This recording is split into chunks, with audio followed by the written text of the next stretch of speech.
Antilia Scorpio कांड और Mansukh Hiren case में विवादास्पद पुलिस अधिकारी सचिन वाजे की एनआईए द्वारा गिरफ्तारी का सनसनीखेज मामला जब सुर्खियां बन रहा था, उसी बीच एक लेटर बम ने महाराष्ट्र की राजनीति में भूचाल खड़ा कर दिया है। बीजेपी ने एनसीपी नेता और महाराष्ट्र के होम मिनिस्टर अनिल देशमुख के इस्तीफे की मांग तेज कर दी है। जाहिर है एनसीपी, शिवसेना, कांग्रेस की 16 महीने पुरानी अलायंस सरकार का ये अब तक का सबसे बड़ा इम्तिहान है। मुंबई में सोमवार को महाविकास अघाड़ी में शामिल सहयोगी पार्टियों की महत्वपूर्ण बैठक है। आगे का रास्ता क्या हो? क्या अलायंस बीजेपी दबाव में झुकेगा? क्या देशमुख का इस्तीफा होगा? अगर इस्तीफा होता है तो बीजेपी की अगली रणनीति क्या होगी?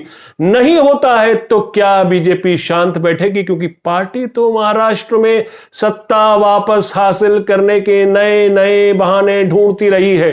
यह मामला तो खुद चलकर बीजेपी की झोली में गिरा है। एक पुलिस कमिश्नर, एक सर्विंग आईपीएस अधिकारी मुख्यमंत्री को खत लिखता है। कोई नई बात तो नहीं है, पर उस खत में बहुत कुछ विस्फोटक था, सेंसेशनल था, कुछ ऐसा था कि कोई भी सरकार हिल जाए। मुंबई के पूर्व पुलिस कमिश्नर परमबीर सिंह ने उस खत में अपने ही राजनीतिक बॉस यानी महाराष्ट्र की ठाकरे सरकार में गृह मंत्री अनिल देशमुख के खिलाफ ही गोला दाग दिया कि मंत्री जी ने विवादास्पद जूनियर अधिकारी सचिन वाजे को हर महीने डांस बार, रेस्टोरेंट से, बार से 100 करोड़ रुपए उगाही का टारगेट दिया था। 100 करोड़ रुपए हर महीने। परमबीर सिंह के खत के 24 घंटे के अंदर अनिल देशमुख ने बयान जारी कर पूर्व पुलिस कमिश्नर के आरोपों का न सिर्फ खंडन किया है, सिलसिलेवार जवाब दिया है, बल्कि उनको ही कटघरे में खड़ा कर दिया है। सवाल उठ रहे कि यह खत परमबीर सिंह ने लिखा भी है या नहीं, और अगर उन्होंने लिखा है तो उस खत में उनके साइन क्यों नहीं है। दरअसल वाजे की गिरफ्तारी के बाद ही परमबीर सिंह को हटाने का फैसला लिया गया, लेकिन यह खत परमबीर सिंह ने अपने ट्रांसफर हो जाने के बाद लिखा। आपको यह सब फिल्मी लगता होगा, दिमाग में 70 और 80 के दशकों की फिल्में घूम गई होंगी। ये कहानी भी फिल्मी है, इसमें एक्शन है, ड्रामा है, ये कोई राजनीतिक थ्रिलर से कम नहीं है। नमस्कार, मैं हूं आपका न्यूज़बाज प्रभात शुंगलू। मेरा आज का सवाल, क्या अनिल देशमुख को इस्तीफा दे देना चाहिए? अपने जवाब हां या ना में जरूर दीजिएगा। बीजेपी अब होम मिनिस्टर का इस्तीफा मांग रही है। तेज कर दिए हैं उसने हमले महाविकास अघाड़ी पर। देशमुख पर लगाए गए गंभीर आरोपों के बाद महाराष्ट्र की सरकार पर लगातार दबाव बढ़ता जा रहा है। एनसीपी सुप्रीमो शरद पवार ने कहा है कि आरोप गंभीर है, मगर परमबीर के खत में इसका कोई जिक्र नहीं है कि पैसा कहां से उठाया गया और कहां ट्रांसफर किया गया। इन आरोपों की जांच जरूर होनी चाहिए। पवार ने जांच मुंबई के नामी पूर्व पुलिस कमिश्नर जूलियो रिबेरो से कराने का सुझाव भी दिया है। यह भी कहा है कि देशमुख को हटाने का फैसला मुख्यमंत्री उद्धव ठाकरे का है।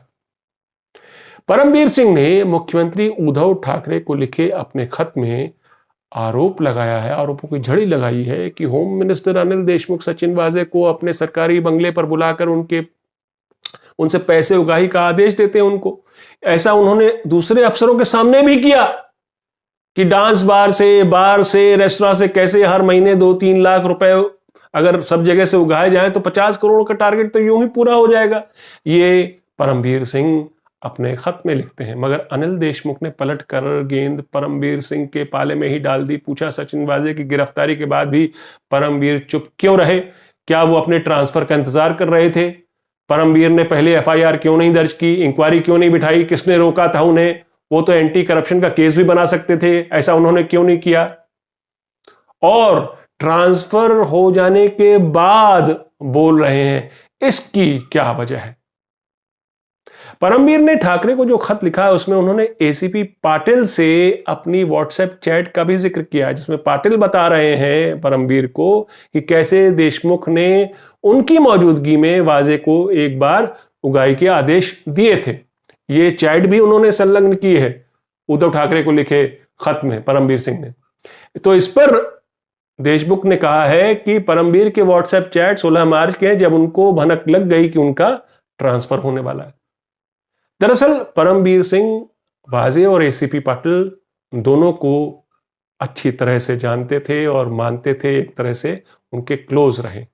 वाजे को सस्पेंशन से निकालकर 16 साल बाद दोबारा टीम में शामिल करने का फैसला भी परमबीर सिंह का बताया जाता है। हालांकि विपक्षी नेताओं का आरोप है कि उद्धव ठाकरे सचिन वाजे के गॉडफादर हैं। बहरहाल परमबीर सिंह ने दादरा और नागर हवेली से बीजेपी सांसद मोहन डेलकर की सुसाइड के बारे में भी खत में लिखा है कि उन पर देशमुख ने दबाव डाला कि अबेटमेंट टू सुसाइड की एफआईआर मुंबई में ही दर्ज हो। देशमुख का मानना था कि चूंकि डेलकर ने मुंबई में ही सुसाइड किया इसलिए मुंबई में एफआईआर होनी चाहिए, और यह देशमुख ने अपने जवाब में भी लिखा है। और ये लिखा है कि भले ही उस सुसाइड के कारण दादरा और नागर हवेली से जुड़ते हो, मगर एफआईआर मुंबई में ही होनी चाहिए थी, ये उन्होंने परमबीर सिंह को कहा। परमबीर सिंह इसके खिलाफ थे। देशमुख ने कहा है कि परमबीर सिंह पर इनसबऑर्डिनेशन की इंक्वायरी होनी चाहिए।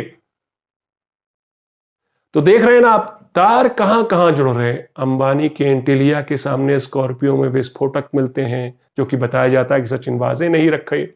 मनसुख हिरेन की रहस्यमयी मौत, मामले की तफ्तीश कर रहे मुंबई सीआईडी के सचिन वाजे की हरकतों पर उठते सवाल, और फिर एनआईए का तफ्तीश में कूदना, वाजे की गिरफ्तारी, उन सब से पहले दादरा और नागर हवेली के बीजेपी सांसद डेलकर का सुसाइड। अनुराग कश्यप की अगली वेब सीरीज का प्लॉट तैयार है, या नई फिल्म बॉम्बे वेलवेट पार्ट 2, यह फिल्म जरूर हिट होगी।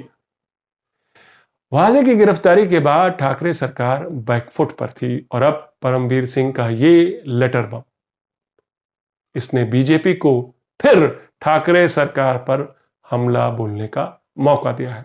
लेकिन यहां पर केवल दो किरदार नहीं है, केवल मंत्री देशमुख और पूर्व मुंबई पुलिस कमिश्नर परमबीर सिंह नहीं है, बल्कि इसके पीछे एक राजनीतिक स्क्रिप्ट भी है, एक प्लॉट है जिसका पहला पन्ना तब लिखा गया था जब उद्धव ठाकरे ने बीजेपी की दोस्ती को बाय बाय बोला था और एनसीपी और कांग्रेस के साथ हाथ मिलाकर महाविकास अघाड़ी की सरकार बनाई थी।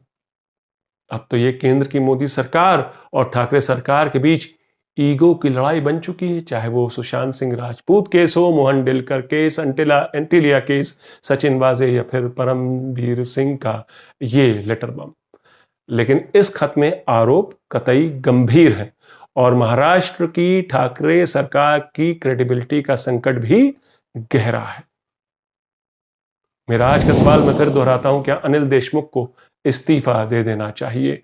अपने जवाब हां या ना में जरूर दीजिएगा। तो ये थी आज की न्यूज़बाजी। फिर मिलेंगे एक नई न्यूज़बाजी के साथ। तब तक के लिए नमस्कार।